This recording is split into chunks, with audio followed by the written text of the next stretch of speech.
एक बात बहुत ध्यान से सुनिएगा, कल मुझे एक पत्र भी आया था, मैं उसका उत्तर नहीं दे पाया।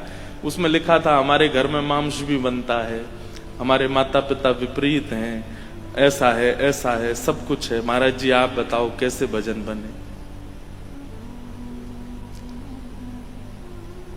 स्मरण भक्ति का पहला एक नियम जान लीजिए, शिकायत नहीं करनी। ठाकुर जी से कोई शिकायत नहीं, चाहे जैसी स्थिति मिली हो। प्रहलाद जी ने कभी कोई शिकायत की हो ठाकुर जी से? नहीं, शिकायत किसी भक्त ने नहीं की। वो तो व्याज स्तुति होती है कि हम ठाकुर जी से थोड़ी, जब प्रेम बहुत कर लिया जाता है ना तो नोक झोंक करी जाती है। अगर भक्तिमती मीराबाई का कोई ऐसा पद है जहां वो ठाकुर जी से लड़ रही हैं या शिकायत कर रही हैं, तो इसका मतलब उन्होंने पहले बहुत प्रेम किया है ठाकुर जी से। इसलिए प्रेम की एक चरम स्थिति आती है तो शिकायत नहीं, थोड़ा सा प्रेमी के साथ में थोड़ी नोक झोंक हो जाती है, और वो प्रेम का स्वरूप है। पर प्रहलाद जी ने कुछ शिकायत नहीं की। हे नाथ, मैं कैसे आपको भज सकता हूं? मैं तो राक्षस हूं, मैं आपको कैसे भज सकता हूं? मेरे पिता ही विपरीत हैं, मेरे भाई विपरीत हैं, मेरा परिवार विपरीत है। प्रहलाद जी के संपूर्ण कुल खानदान में एक भी ऐसा नहीं है जिसके बगल में बैठ करके प्रहलाद जी कीर्तन कर ले। ऐसी प्रतिकूल अवस्था, ऐसी प्रतिकूल व्यवस्था, लेकिन प्रहलाद जी ने फिर भी अपना भजन नहीं छोड़ा। कभी कभी हम लोग उन पे बहुत तरस आ जाता है हमको कि अरे बताओ, इनका तो ऐसा सब परिवार कुल है, फिर भी ये भजन नहीं छोड़ते, कथा सुनना नहीं छोड़ते। श्री प्रहलाद जी महाराज को देखिए ना, कभी कोई शिकायत नहीं की उन्होंने। विपरीत अवस्था, मैं कहा करता हूं, नाविक वो अच्छा नहीं जो अनुकूल धारा में नाव चला दे, नाविक तो वो अच्छा जो प्रतिकूल धारा में नाव को संभाल ले। और श्री प्रहलाद जी उस भक्ति में।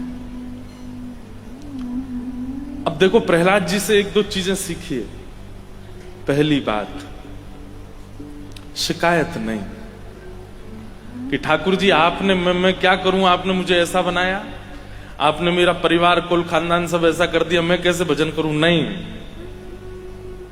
कोई शिकायत नहीं। प्रहलाद जी महाराज नित्य अपने पिताजी को प्रणाम करते हैं, नित्य अपने भाई बंधुओं को वंदन करते हैं। और भागवत जी में वर्णन है कि श्री प्रहलाद जी महाराज दानव विश्वविद्यालय पढ़ने गए, वहां जाकर के दानवी विद्या भी सीखते हैं। लेकिन इन सब के बाद भी प्रहलाद जी के चित्त पर कोई असर नहीं हुआ। चित्त तो हरि का ही है। एक बात हम खुल के कह दें, मान लीजिए कि आप भजन करते थे और अचानक एक दो साल बाद ऐसा हुआ कि आपकी भक्ति में अब लेश हो गया, अब आपकी भक्ति कम हो गई, अब आप थोड़े से व्यभिचार में पड़ गए, और आपसे किसी ने पूछा, बोले पहले तो भाई तुम बड़े भक्त थे, अब क्या हो गया? बोले यूनिवर्सिटी गए थे पढ़ने के लिए, वहां बच्चों का संग ऐसा हो गया, ऐसी संगति मिल गई, ऐसे लोग खाते पीते सब थे, क्या करें, धीरे धीरे हमारा व्यवहार भी बिगड़ गया। इसका मतलब पता है क्या है? आपके हृदय को ठाकुर जी ने तब भी स्वीकार किया ही नहीं था। अगर किया होता तो चाहे जैसी स्थिति परिस्थिति हो जाती, आप अपने चित्त से ठाकुर जी का त्याग नहीं करते। एक सामान्य से प्रेमी की चर्चा, क्योंकि ये जल्दी समझ में आता है इसलिए ऐसे उदाहरण देने पड़ते हैं हमको। कोई प्रेमी अगर अपने प्रेमी को प्राप्त करना चाहता है तो माता से रूठ जाएगा, पिताजी विपरीत हो जाए, परिवार विपरीत हो जाए, कुल खानदान विपरीत हो जाए, चाहे उसके सामने अपने प्रेमी से भी लाख गुना योग्य, लाख गुना सुंदर व्यक्ति आ जाए, फिर भी वो स्वीकार नहीं करता। जिसको एक बार चुन चुका है वो उसी का ही रहता है, वही तो प्रेम कहा जाता है। लेकिन पता चली कि हम जिससे प्रेम करते हैं उससे न ज्यादा पैसा वाला है ये, इसके संग रह लेंगे तो थोड़ा न ज्यादा हमको आगे भविष्य में कष्ट नहीं होगा, और फिर उसको हम छोड़ दें, और वहां तो ये प्रेम है। प्रेमियों की भाषा में इसको क्या बोलते हैं? बेवफाई। इसको क्या बोलते हैं? धोखा दे दिया। फिर बेचारा वो रोता है, देखना एक दिन तुमको पता चलेगा। आदि आदि सब बातें होती हैं।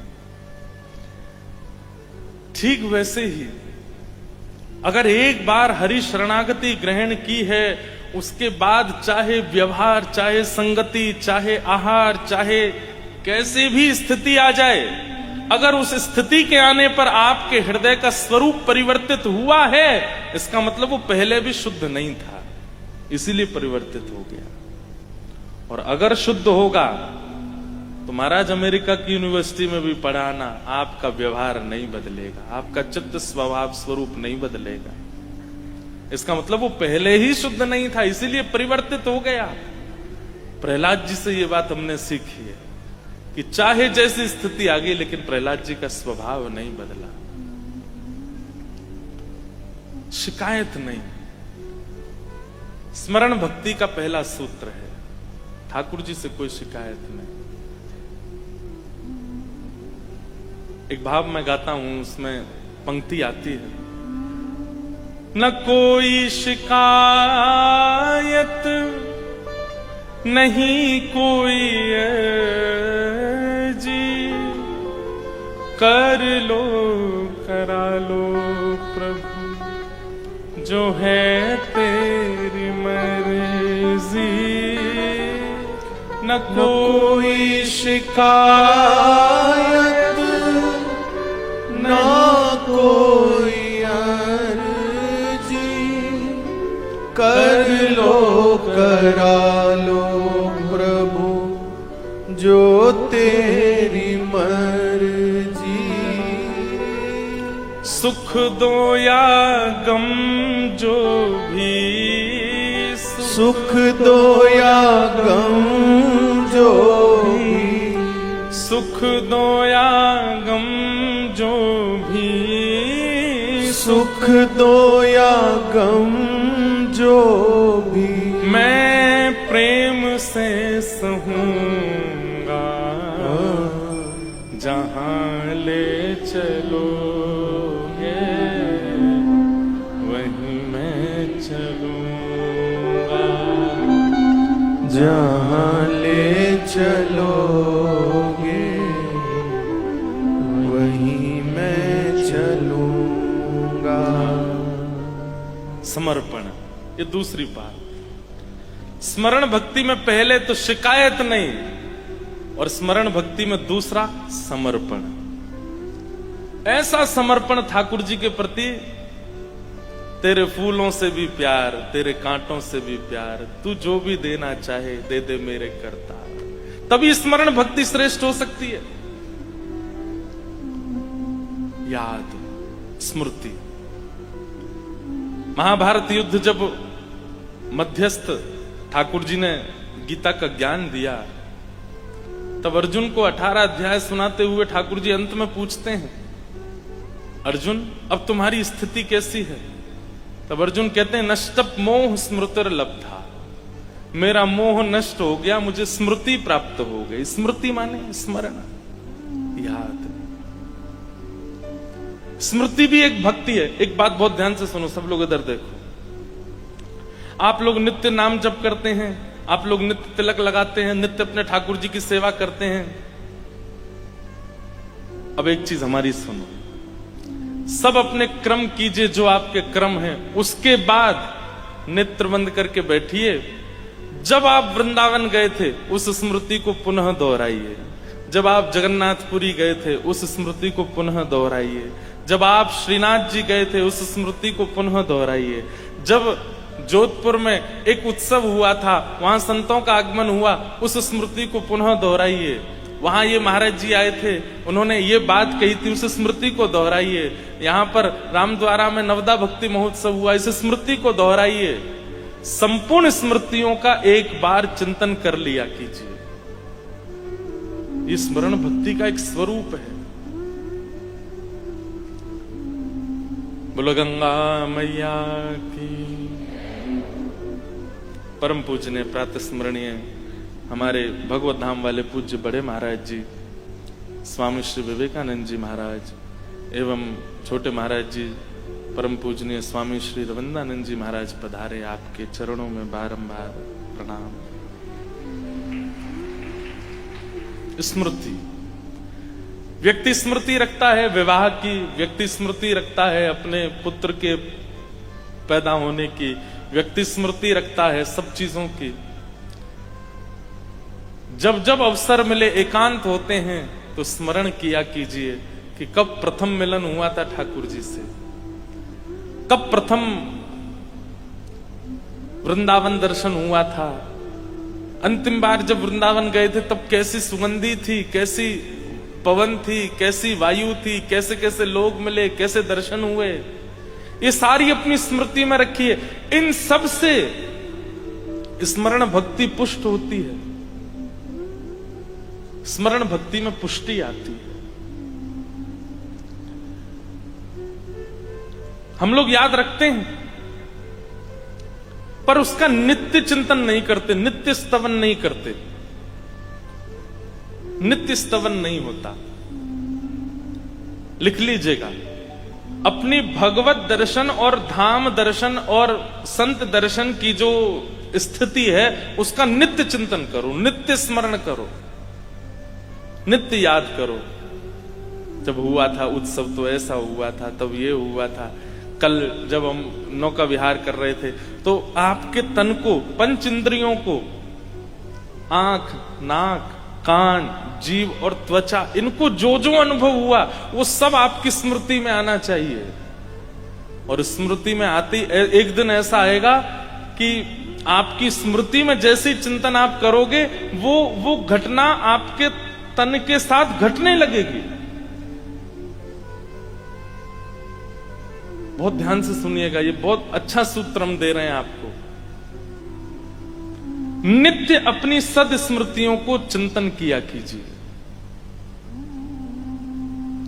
हमने सुना है श्री रैदास जी महाराज, रैदास जी के चरित्र में ऐसा भाव आता है महाराज जी कि जब उनको ठाकुर जी प्राप्त हो गए और उनकी सेवा करते थे तो रैदास जी खूब भ्रमण करते थे, सब जगह धाम जाते थे, सब जगह दर्शन करते थे। ठाकुर कभी बद्रीनाथ गए, कभी द्वारिका गए, तीर्थों में ही भ्रमण करते रहते थे। लेकिन जब से उनके ठाकुर जी की सेवा विराजमान हुई घर में तो सब जगह ठाकुर जी को ले जाना संभव नहीं हो पाता, प्रसाद और शुद्धि की व्यवस्था नहीं हो पाती थी। तो रैदास जी क्या करते, अपने ठाकुर जी को तैयार करते और तैयार करके मन विचार करते, जय जय आज कहां चलोगे घूमबे, चलो आपको बद्रीनाथ दर्शन करा लाते हैं। तो अपनी कुटिया की एक खिड़की के ऊपर लिख देते थे श्री बद्रीनाथ धाम, और अपने ठाकुर जी की चौकी उठाते, 2-4 बार बीच में घुमाते और श्री बद्रीनाथ धाम में ले जाके, ओ हो बद्रीनाथ आ गए, क्या ठंडी बिहार चल रही है ठाकुर जी, देखो बर्फीले पहाड़ चारों ओर, अलकनंदा जी बह रही हैं, कितना सुंदर लग रहा है। आज पूरे दिन बद्रीनाथ में विराजे। उस दिन सामग्री भी वो बनती थी जो शीतकाल में पाई जाती है, शीतकाल की सामग्री, ठंडी सामग्री नहीं। स्वेटर पहन करके घूम रहे हैं, सॉल ओढ़ रखी है, ठाकुर जी को भी सॉल पहना रखी। जेठ के महीना में भीषण गर्मी है बाहर कुटिया के, लेकिन भीतर तो महाराज उनका बद्री। और इसका ऐसा उनके साथ में प्रभाव होता था, कभी कभी भयंकर ग्रीष्म ऋतु में गांव के लोगों को सर्दी लगने लगती, कांपने लग जाते। बोले क्या करें, बोले जून जुलाई का महीना, जेठ का महीना चल रहा है, इतनी सर्दी क्यों। जरूर रैदास जी अपने ठाकुर जी को केदारनाथ ले गए होंगे आज, इसलिए पूरे गांव में सर्दी आ गई है आज। उनके ठाकुर जी की जहां स्थिति होती थी वैसी स्थिति पूरे गांव की होने लग जाती थी। हम कह रहे हैं गांव की तो नहीं होगी, लेकिन अगर कोई एक भक्त जोधपुर में ऐसा हो जाए, सब उसके घर के बाहर, भैया आज तू एक काम कर, बद्रीनाथ का चिंतन कर ले, बहुत गर्मी पड़ रही है बाहर, पूरे जोधपुर में लेकर हवा तो चल जाए। स्मृति भक्ति में, स्मरण भक्ति में ये सामर्थ्य है कि आप जो स्मरण करेंगे वो आपके तन के साथ घटने लगेगा। इसी को हमारे वृंदावन में महाराज जी मानसी भक्ति कहते हैं, जहां हमारे ब्रज के निकुंज उपासी संत वैष्णव जन नेत्रबंद करते हैं और नेत्रबंद करते ही ध्यान करते हैं। सुंदर सघन कुंज है, यमुना जी बह रही हैं। आहा, सुंदर मोगरा के इत्र डारे गए हैं रज में, खस के इत्र लगाए गए हैं रज में, ऐसी सुगंधी आ रही है। कुंज निकुंज में सुंदर मोगरा के पुष्पों से सजावट की गई है। ठाकुर जी का रत्न जटित सिंहासन विराजमान है, उस पर चंदन के छींटे पड़े हैं। प्रिया प्रियतम दोनों ऐसी पीतांबरी नीलांबरी पहन करके, पामन में नूपुर धारण करके मधुर चाल से चलते आ रहे हैं। छत्र चमर लेकर के सखियां चल रही हैं। और हमारी सेवा क्या है? बोले हमको आज ठाकुर जी ने सेवा दी है, दूर खड़े है कि पंखा जलो। हम पंखा जल रहे हैं और ठाकुर जी हमारी सेवा स्वीकार कर रहे हैं। आप निश्चित मानिए, हमारे ब्रज के जो संत मानसी सेवा में जाते हैं, जब वो चिंतन करते हैं और चिंतन करते ही उनके भाव में आता है कि यहाँ रज में आज मोगरा का इत्र है, वो जिस कक्ष में बैठे होते हैं वहां अपने आप मोगरा की सुगंधी आने लग जाती है। वो यदि विचार कर लेते हैं कि आज सुंदर आकाश में घनघोर बादल छाए हैं और रिमझिम वर्षा हो रही है, तो भले ही बाहर बादल ना हो, लेकिन उनके वस्त्रों पर, उनके मुखार बिंद पर, उनके केश पर छोटे छोटे बिंदु प्रकट हो जाते हैं, मानो जैसे सच में वर्षा हो रही हो। स्मरण भक्ति सामान्य नहीं है।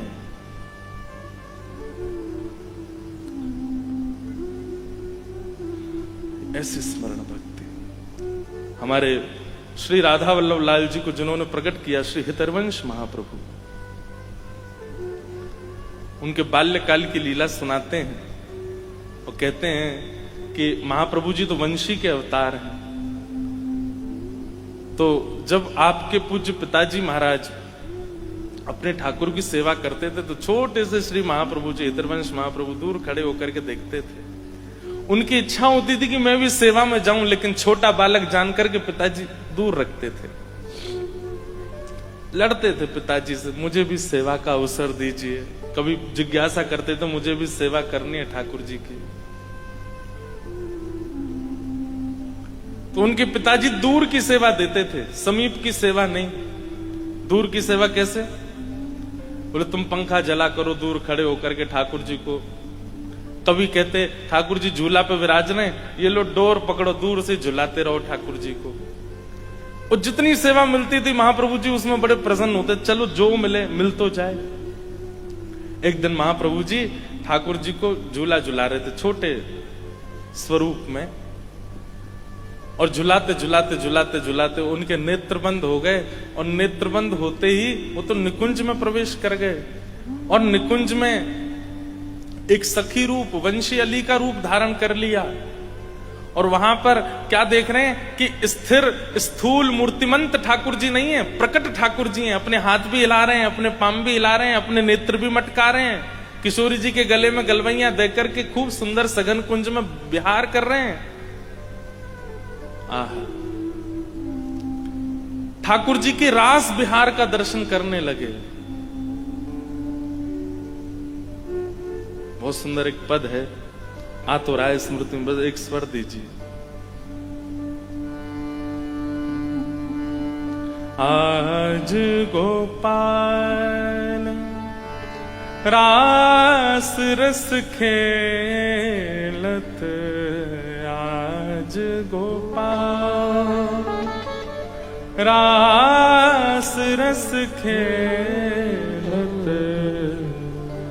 श्री हितरवंश महाप्रभु का पद है। आज गोपाल रास रस खेलत, आज गोपाल रास रस खेलत। पुलिन कल्प तरु तीर री सजनी, पुलिन कल्प तरु तीर री सजनी, आज गोपाल रास रस खेलत, आज गोपाल रास रस खेलत शरद विमल नभ चंद विराजत शरद विमल नभ चंद विराजत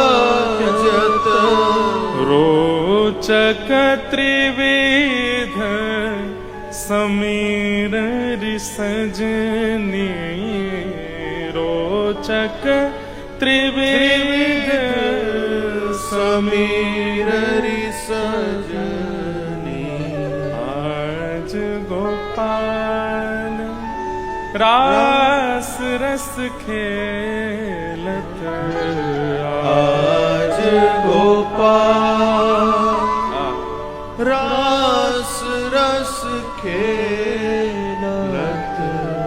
हित हरिवंश मगन मन श्यामा हित हरिवंश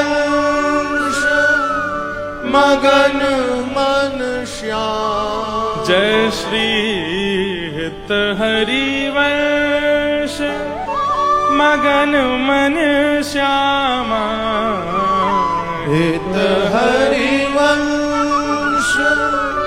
मगन मन श्यामा क्या कर रहे हैं हरति मदन घन पीर रि सजनी हरति मदन घन पीर सजनी आज गोपाल रास रस खेलत आज गोपाल रास रस खेलत आज गोपाल आज गोपाल आज गोपाल हित हरिवंश मगन मन श्यामा किशोरी जी कैसी हैं बोले मगन मन में है आनंद में है क्यों ठाकुर जी कर क्या रहे हैं बोले हरत मदन घन पीर रि सजने सबके चित्त के काम पीड़ा का नाश कर रहे हैं ठाकुर जी अपने नृत्य के द्वारा अरे भाई कोई सुंदर श्रृंगार करके आवे वस्त्र आवरण धारण करके आवे उसके प्रति इच्छा प्रकट करते हैं पर ठाकुर जी तो ऐसा नृत्य करते हैं रास में कि उनके रूप लावण्य को देख करके चित्त में जो काम पीड़ा है वो भी नष्ट हो जाती है ऐसे ठाकुर जी यमुना तट पर रास कर रहे अब ये क्या है प्रत्यक्ष में तो हितवंश महाप्रभु झूला झूला रहे हैं ठाकुर जी को लेकिन नेत्रबंद हो गए और मन से स्मृति किसकी कर रहे हैं कि ठाकुर जी तो रास विहार कर रहे हैं और मैं भी एक वंशी अली गोपी हूं ठाकुर जी के साथ रास कर रही हूं स्थिति ऐसे होने लगी कि झूला झुलाते झुलाते श्री महाप्रभु जी को प्रश्वेत के बिंदु प्रकट होने लगे क्योंकि नृत्य कर रहे हैं तो नृत्य में पसीने आ रहे हैं हाथ से डोर छूट गई ठाकुर जी की बस हाथ धीमे धीमे चल रहा है डोर छूट चुकी है अब इतनी सुंदर लीला है महाराज अप्रत्यक्ष मानसी भाव में स्मृति भक्ति में तो ठाकुर जी रास कर रहे हैं लेकिन प्रत्यक्ष में सामने ठाकुर जी झूला झूल रहे हैं सावन को महीना है और सावन में ठाकुर जी झूला काहे को झूले क्योंकि सावन में हवा नहीं चलती घनघोर बादल छा जाते हैं तो उमस जैसी होती है इसलिए सखियां झूला झुलाती हैं ताकि ठाकुर जी को हवा लगे ठाकुर जी को सुख मिले सामने झूला पे बैठे हुए ठाकुर जी किशोरी जी तो कहने लगे हे श्री जी हे श्यामाजू मुझको तो बड़ी गर्मी लग रही है ये हरिवंश बालक तो झुला ही रहे हो किशोरी जी बोली पता ना है वो तो रास की भूमिका में चलोगे और रास को स्मरण कर रहे हो देखो रास कर रहे हो आपके हाथ पकड़ करके झूम रहे हो वो तो स्मृति भाव में चलोगे और स्मरण भक्ति में चलोगे अब हमारी सेवा कैसे होगी ठाकुर जी बोले मुझको तो गर्मी लग रही है मैं कहा करूं किशोरी जी बोली अब कछु तो करो गर्मी तो मुझको भी लग रही है सो इतने में प्रत्यक्ष ठाकुर जी जिनकी सेवा होती थी वे सचल हो गए और सचल होकर के अपने झूला से नीचे पाम लटका लिए और अपने पैर के अंगूठा से टेक दे दे करके झूला झुला रहे हैं, अपने आप को स्वयं ही झुला रहे हैं। क्योंकि किशोरी जी को भी श्रम है, क्योंकि हरिवंश बालक तो स्मृति स्मरण भक्ति में चलोगे हो। यहां ठाकुर जी पैर से टेक दे दे करके झूला आगे पीछे कर रहे। किशोरी जी तो बड़ी प्रसन्न, हाँ अब ने एक सांस आई, अब ने एक हवा लगी। लेकिन ठाकुर जी तो और थक गए, पहले पसीना आ रहा और नेक पामन ते जोर जोर ते झुलाने लगे तो और थकान है गई। सो ठाकुर जी ने कहा कि अपनी पीताम्बरी के सब्र छोड़ जो बांधवे के हूं सब खोल लिए और पीताम्बरी उतार करके अपनी माला वाला उतार करके सब धर दें। बोले मुझे तो बड़ी गर्मी लग रही है, कहा करूं। ठाकुर जी जोर जोर से झूला झुलाने, इतने में ही महाप्रभु जी के पिताजी आ गए भीतर। और जैसे ही पिताजी का आगमन हुआ ठाकुर जी दौड़ करके बिना अपनी पोशाक धारण किए यूं जाकर खड़े हो गए। पिताजी ने आकर के जब देखा तो क्या देख रहे हैं कि हरवंश बालक केवल अपने हाथ को चला रहे हो, हाथ से डोर छूट गई है, लेकिन झूला अपने आप चल रहा है और ठाकुर जी अपनी पीताम्बरी आदि उतार करके और बिल्कुल अपने स्वरूप में खड़े हैं। लेकिन वो इस भेद को पहचान नहीं पाए कि हुआ क्या था यहां पर। ये झूला अपने आप चल कैसे रहा है। स्मरण भक्ति, स्मरण भक्ति में आपका तन कहीं भी हो सकता है। स्मरण भक्ति में आपके आसपास का व्यवहार कैसा भी हो सकता है। स्मरण भक्ति में आपके आसपास के लोग विचित्र हो सकते हैं, परंतु आपकी स्मरण भक्ति में यदि ताकत होगी तो आप देह से चाहे जहां बैठे हो, हृदय से, आत्मा से, मन से आप वृंदावन पहुंच जाओगे और वहां पर लीला का अनुभव करने लगोगे। स्मरण भक्ति में इतनी शक्ति है, आप जोधपुर में बैठ करके केवल ध्यान लगा करके अनुभव कर सकते हैं कि आज श्रीनाथ जी ने कैसी पोशाक धारण की होगी, आज वृंदावन बिहारी लाल जी का कैसा बंगला मनोरथ हो रहा होगा, आज श्री राधारमन लाल जी में कैसी विशेष सेवा हो रही होगी। ये जोधपुर में बैठे बैठे आप स्मरण भक्ति से कर सकते हैं। ये कोई चमत्कार नहीं है बंधुओं, चमत्कार के रूप में इसको मत लीजिएगा। इसका अभिप्राय ऐसा है कि स्मरण भक्ति इतनी पुष्ट हो जाती है, फिर आप जो विचार करते हैं वैसा ही हो रहा होता है वहां पर। ये कोई चमत्कार नहीं है। आपने अगर विचार कर लिया कि आज राधा वल्लभ जी ने पीली पोशाक पहनी हो तो पीली ही पहनी होगी। स्मरण भक्ति इतनी तीव्र हो जाती है, फिर आपकी स्मृति में वही आता है जो है, उसके अलावा कुछ नहीं आएगा। पर इस स्मरण भक्ति को पुष्ट करना होगा और इसकी पुष्टि के लिए शिकायत नहीं, इसकी पुष्टि के लिए पूर्ण समर्पण ठाकुर जी के प्रति, और इसकी पुष्टि के लिए नित्य, जिस प्रकार दवाई बेनागा ली जाती है वैसे नित्य दवाई औषधि के रूप में नित्य सत्संग हो, नित्य। और सत्संग में भी ठाकुर जी की लीला का चिंतन, लीला का स्तवन, कोई ब्रज लीला, कोई रास लीला, कोई भाव लीला, ठाकुर जी की लीलाओं का। और अगर सत्संग श्रवण में नहीं मिलता, ऐसा हो नहीं सकता, इतने आधुनिक यंत्र आप सबके पास फोन है, रोज सत्संग मिले ना मिले ऐसा हो नहीं सकता। आप नित्य कर सकते हैं, नित्य सत्संग करना है।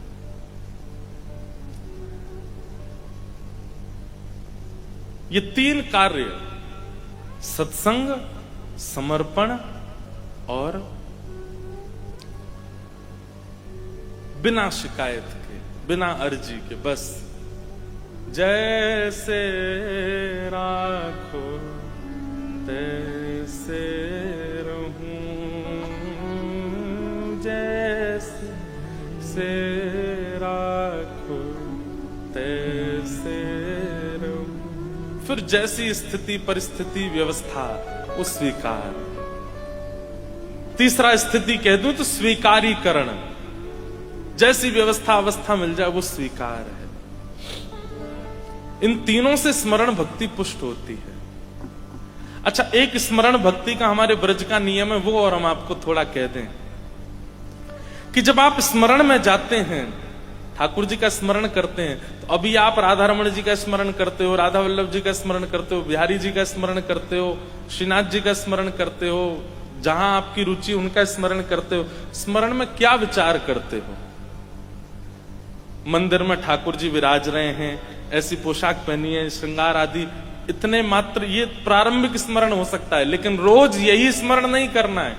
फिर अब उस स्मरण में थोड़ी परिवर्तन लाओ। अब कैसा परिवर्तन? अपने हृदय कुंज में ही एक सुंदर निकुंज बनाओ अपनी मति के अनुसार। ऐसे वृक्ष हैं, ऐसे पुष्प हैं, ऐसी पवन है, ऐसी नदी बह रही है, ऐसे सुंदर सेज है, और जिनका आप स्मरण करते हो, राधा रमण, राधा वल्लभ, बिहारी जी, श्रीनाथ जी, उन्हीं ठाकुर जी को सचल मान करके वहां विराजमान करो। और सचल रूप में ठाकुर जी आपके सामने सेज पर विराज रहे हैं। उसके बाद अपने गुरुदेव का स्मरण करो। हमारे गुरुदेव कौन? जिनकी कृपा से हम ये सब भाव धारण कर रहे हैं, जिन्होंने हमें नाम दीक्षा, गुरु दीक्षा एवं दिशा प्रदान की। उन गुरुदेव का भी एक आसन लगा दो। बहुत ध्यान से सुनिएगा, बिना गुरुदेव को आसन पधराए यदि आप स्मरण भक्ति में जाएंगे, मानसी भक्ति में जाएंगे, तो हो सकता है आपसे अपराध बने। इसलिए गुरुदेव को वहां विराजमान कर दो, गुरुदेव हमारे बैठे, और उसके बाद स्वयं की जो सेवा आप करना चाहो वो सेवा ठाकुर जी से करो। वार्ता करो, ठाकुर जी की कुछ सुनो, अपनी कुछ सुनाओ। सखा भी आए, मधुमंगल श्रीदामा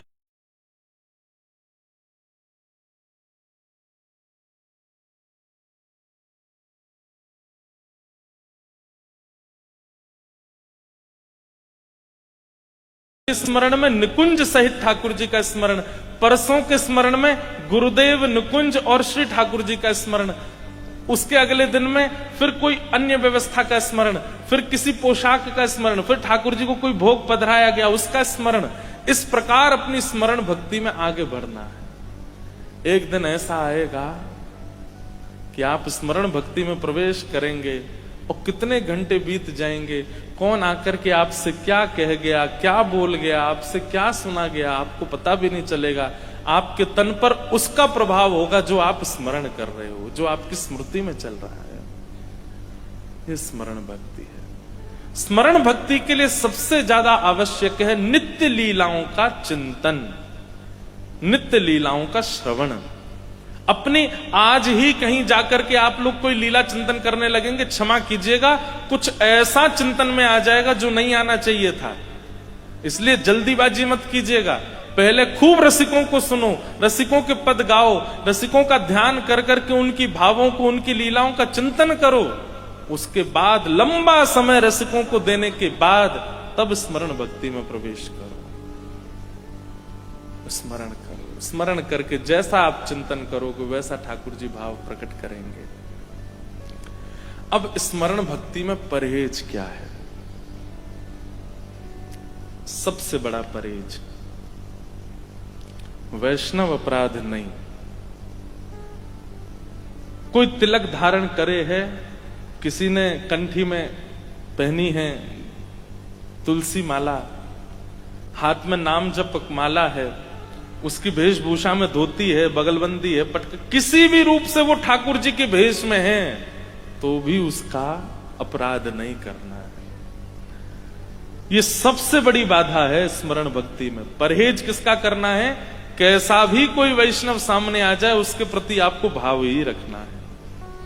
हम कह रहे हैं कि वो आपके सामने ऐसा कुछ कर दे जो आप बर्दाश्त ही नहीं कर सकते, तो भी उसकी एक स्थिति ऐसी है, तिलक आदि कुछ भी उसने धारण किया। सीता जी को नहीं पता था कि रावण रूप बदल करके आया है, जानती थी। वो जगदम्बा है, पराम्बा है, वो सब जानती हैं।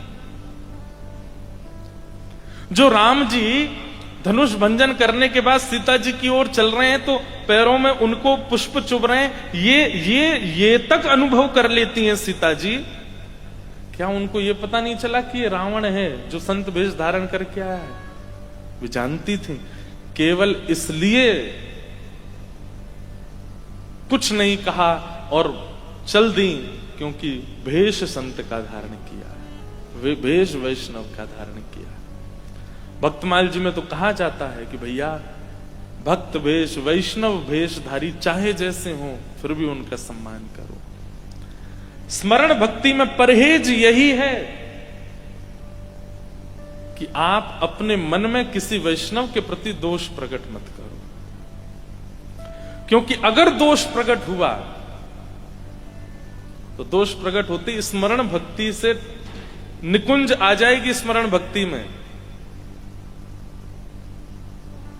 जैसा जैसा विचार करोगे सब आ जाएगा आपके स्मरण भक्ति में, ठाकुर जी नहीं आएंगे। अच्छा, इसमें एक बात आती है मन में कि कोई व्यक्ति अगर स्वभाव व्यवहार से उचित नहीं है, केवल पोशाक वैष्णवों की धारण करता है, तो उसके प्रति हम भाव रखते हैं, इससे तो ठाकुर जी को भी बुरा लगता होगा ना कि भाई वो केवल आडंबर कर रहा है फिर भी तुम उसके प्रति भाव रखते हो। ठाकुर जी पर निर्णय छोड़ दीजिए, ठाकुर जी निर्णय करेंगे उसका, आप निर्णय मत कीजिए कि वो